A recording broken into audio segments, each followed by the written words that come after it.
নমস্কার বন্ধুরা, আমি দেবাঙ্গন। আমরা আর্টিতন ব্লগে আপনাদের সকলকে স্বাগত জানাই।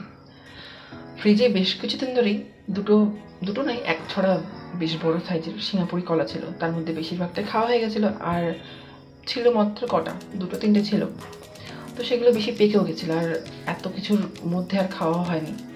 তো বেশি পেকে যাওয়ার ফলে ভাবলাম কি করব।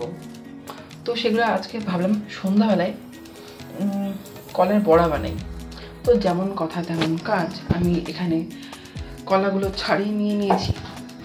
এই দেখুন, কলাগুলো ছাড়িয়ে নিয়ে নিয়েছি, আর এগুলো মাখবো চালের গুঁড়ো এবং ময়দা দিয়ে, সাথে দুধ যোগ করে। তো দেখতে থাকুন। এপাশে দেখুন চালের গুঁড়ো নিয়ে নিয়েছি, এপাশে নিয়েছি ময়দা। এবারে হাতটা ভালো করে ধুয়ে নিয়েছি। কলাগুলো প্রথমে ভালো করে ম্যাশ করব। হাত দিয়ে ভালো করে একদম চটকে নেব।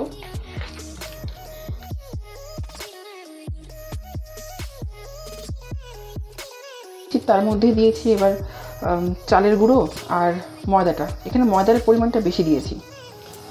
তারপরে আস্তে আস্তে ভালো করে এটা চটকে নেব। আবার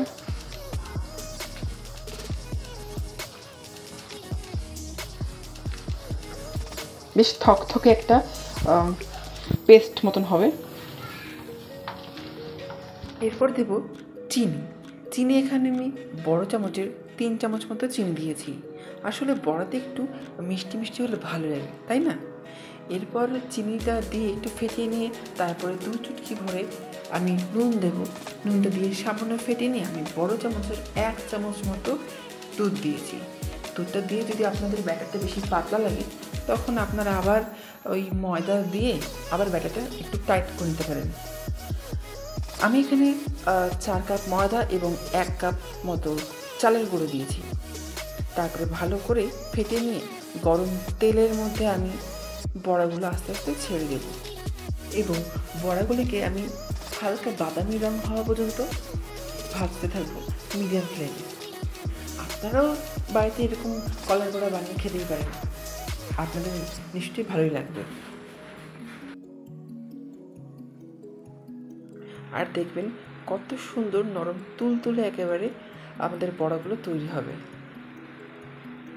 তো দুটো কলার থেকে এই যে এতগুলো বড়া ভেজে তুলেছি, দেখুন কালারটা কত সুন্দর, তাই না? দেখা হচ্ছে আবার অন্য কোনো একটি নতুন ভিডিওতে। তত পর্যন্ত টাটা।